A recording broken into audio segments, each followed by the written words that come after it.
चलिए आज हम बताने जा रहे हैं केमिस्ट्री का नया अध्याय। ठीक है, तो आपको टेंशन नहीं लेना है, सारा का सारा मैं आपको बता दूंगा। ठीक है, और आपको मेरा यानी कि सिद्धांत है कि आपको मैं समझाऊंगा, क्योंकि मैथ समाप्त होने के बाद एक आध अध्याय कुछ बच गया है। ठीक है, उसको भी मैं बता दूंगा। ठीक है, मैथ समाप्त होने के बाद विज्ञान का बायोलॉजी समाप्त कर दिए हैं, जीव विज्ञान विज्ञान का एक भौतिक किताब है उसको भी समाप्त कर दिए। अब रसायन शास्त्र भी आज से कल तक मैं समाप्त कर दूंगा। ठीक है, तो याद रखिएगा।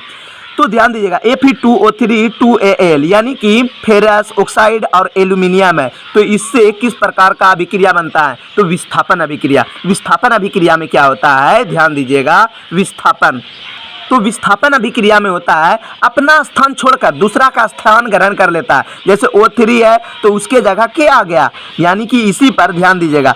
Fe2 जो है Fe के जगह K आ गया, Al आ गया, यानी Fe के जगह क्या आ गया है? Al, और O3 है तो O3 यहाँ पर देख सकते हैं। अब इसके जगह Al जो था इसके जगह क्या आ गया? Fe, यानी वही हुआ, विस्थापन अभिक्रिया कहलाता है उसे। तो याद रखिएगा, अगर परीक्षा में आ जाएंगे कि विस्थापन अभिक्रिया किसे कहते हैं, तो अपना स्थान छोड़कर दूसरे का स्थान ग्रहण कर लेता है उसे विस्थापन अभिक्रिया कहते हैं। तो याद रखिएगा, यहाँ पर है O3 तो यहाँ भी है O3, लेकिन इसमें क्या था? Fe, लेकिन उसके जगह क्या आ गया? Al, और Al के जगह क्या चल गया? Fe, तो वही चीज हुआ विस्थापन अभिक्रिया। ठीक है, यानी कि Fe के जगह Al आ गया और Al के जगह Fe आ गया, वही हुआ विस्थापन अभिक्रिया। अब ध्यान दीजिए, यहाँ पर लिखा गया है लौह चूर्ण पर तनु हाइड्रोक्लोरिक अम्ल डालने पर क्या होगा? लौह चूर्ण पर यानी लोहे के चूर्ण पर क्या होता है? ध्यान दीजिए। तो यहाँ पर आप देख सकते हैं, हम समझा रहे हैं यहाँ पर। ठीक है, थोड़ा सा बचा हुआ है जगह। Fe मतलब होता है लोहा, लोहा को जिसे आयरन बोला जाता है। तो लौह चूर्ण यानी लोहा को तनु हाइड्रोक्लोरिक अम्ल, तो HCl को हाइड्रोक्लोरिक अम्ल बोला जाता है। तो इसको बदलने पर क्या हो जाएगा? FeCl2 यानी फेरस क्लोराइड, जिसे आयरन क्लोराइड और हाइड्रोजन गैस, क्या क्या बनता है? हाइड्रोजन गैस और आयरन क्लोराइड। फेरस को आयरन भी बोला जाता है या फेरस भी बोला जाता है। तो आयरन क्लोराइड, Cl से क्या होता है? क्लोराइड, ये बैलेंस कर सकते हैं यहाँ पर। ठीक है, आयरन क्लोराइड और क्या हो जाएगा? Hydrogen gas. तो यहाँ पर आप देख सकते हैं क्या बन जाएगा? हाइड्रोजन गैस और आयरन क्लोराइड। ठीक है, इस तरह से आपको समझाना है। तो इतना अगर मैं समझाऊंगा तो वीडियो काफी बड़ा हो जाएगा। ठीक है, तो चलिए नीचे दिए गए अभिक्रिया में कौन सा कथन सही है? तो यहाँ पर जो है ये जो दिखाई दे रहा है, क्या दिखाई दे रहा है? यानी शीशा उपचयित हो रहा है। यहाँ पर जो देख रहे हैं शीशा उपचयित हो रहा है और कार्बन डाइऑक्साइड अपचयित हो रहा है, तो ये वाला होगा। ठीक है, उसके बाद आप देख सकते हैं, तो यानी एक नंबर, एक और दो दोनों सही होगा, यानी एक और दो दोनों सही होगा, इसलिए एक नंबर होगा। यानी शीशा अपचयित हो रहा है और CO2 जो है कार्बन डाइऑक्साइड क्या हो रहा है? उपचयित हो रहा है, यानी गैस बन रहा है। ठीक है, यहाँ पर देखिए BaCl2 किस प्रकार की अभिक्रिया है? तो द्विविस्थापन अभिक्रिया। द्विविस्थापन अभिक्रिया में क्या होता है? उसका स्थान ध्यान दीजिएगा अदला बदली कर लेता है, ई इसके जगह, ई इसके जगह, ई इसके जगह। तो आपको समझ में आ जाएगा ऐसा अभिक्रिया को क्या कहा जाता है? द्विविस्थापन अभिक्रिया। तो Ba के जगह में क्या आ गया? ध्यान दीजिए, यहाँ पर हो गया, उसमें तो अपना स्थान छोड़कर दूसरा का स्थान ग्रहण कर लिया, ये अदला बदली करता है। तो Ba के जगह क्या हो गया? Na2। तो यहाँ पर आप देख सकते हैं Ba जो है यहाँ पर, तो Ba है तो Cl2 को छोड़ दिया है और इसके जगह क्या आ गया? SO4। तो Ba लिखा गया है और SA4, अब क्या बच गया? Cl2NO2। तो यहाँ पर देखिए Cl का गो है दूगो, Na2 का गो है दूगो, तो यहाँ पर दो लिख दिए, दूगो Na हो गया और दूगो Cl हो गया। ठीक है, अभिक्रिया में Ca और H2O CO2 किस प्रकार की अभिक्रिया है? संयोजन अभिक्रिया हो जाएगा। CaCO2 यानी क्या होता है? दूगो टूटकर एगो बना तो संयोजन, और ये क्या हुआ? एगो था, पूरा एगो है, टूट के कागो बन गया? दूगो, एगो यहाँ यानी प्लस में, तो वियोजन। याद रखिएगा, यानी एगो से दूगो से एगो बना तो संयोजन, और एगो से दूगो बना तो क्या हो गया? वियोजन। अभिक्रिया में किस प्रकार की अभिक्रिया है? तो हो जाएगा विस्थापन अभिक्रिया। ये किस प्रकार की अभिक्रिया है? तो हो जाएगा संयोजन, क्योंकि दूगो से क्या बना? एगो बना तो संयोजन।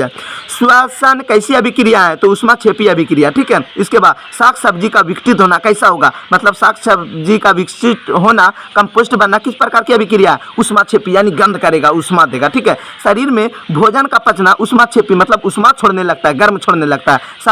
साग सब्जी अगर विकसित होकर ठीक है कंपोस्ट बनना चालू कर देगा। तो शरीर में भोजन का पचना किस प्रकार की अभिक्रिया है? तो शरीर में भोजन पचना उपचयन अभिक्रिया है। याद रखिएगा, उसके बाद है यहाँ पर देखिए, सोडियम सल्फेट और बेरियम क्लोराइड को मिलाने पर किस जंग होता है, सफ़ेद हो जाता है। कभी भी सोडियम सल्फेट लीजिएगा और बेरियम क्लोराइड को मिलाइएगा तो कैसा बन जाएगा, उसका अवक्षेप सफ़ेद हो जाएगा। अभिक्रिया में ZNO + CO2 किस प्रकार की अभिक्रिया होगा, C। याद रखिएगा, ऐसा अभिक्रिया में एक ट्रिक बता देते हैं, लेकिन मैं इसको बेहतर तरीका से केमिस्ट्री में बताएंगे सब्जेक्टिव में। जो यहाँ पर C रहेगा तो उपचयन हो जाएगा। उपचयन क्या हो जाएगा, यहाँ पर C तो C। इसमें देखिए उपचयन क्या है, H2 यहाँ पर है ना, ये वाला, यानी दूसरा नंबर वाला C है तो C आंसर। इसका भी दूसरा वाला C है तो C आंसर। किसमें उपचयन रहेगा था।